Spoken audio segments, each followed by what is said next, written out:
தமிழக வெற்றி கழகத்தினுடைய தலைவர் விஜய் அவர்களை தனி மனித தாக்குதல் செய்யும் தற்கூறிகளுக்கு எந்த ஒரு தார்மீக உரிமை இல்லை.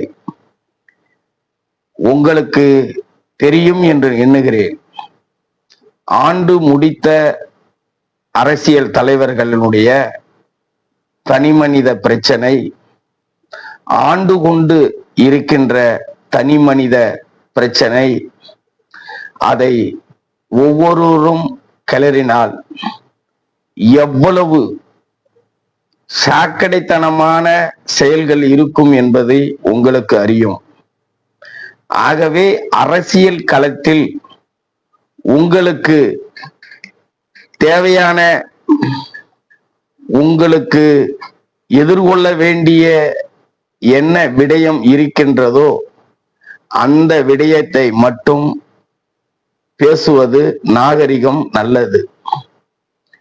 ஆனால் இன்று உலக தலைவர்கள், இப்போது போர் தொடுத்து கொண்டிருக்கும் அமெரிக்காவினுடைய அதிபர் எப்ஸ்டீன் ஃபைலில் கிட்டத்தட்ட 3000 தடவை இருந்ததாக செய்தி பரவுகிறது.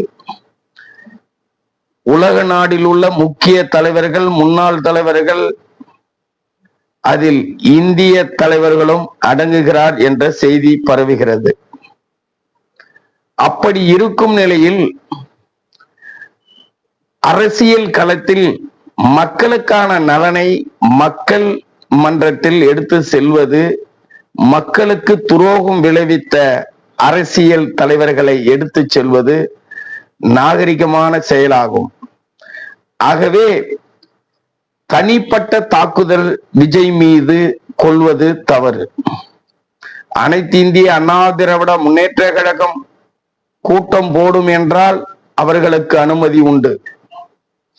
திராவிட முன்னேற்ற கழகம் கூட்டம் போடும் என்றால் அவர்களுக்கு அனுமதி உண்டு.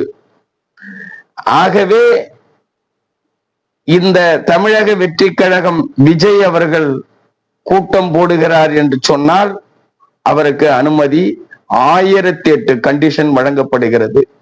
இதை தமிழக மக்கள் மிக கூர்மையாக உற்று நோக்குகிறார்கள், தெரியுமா?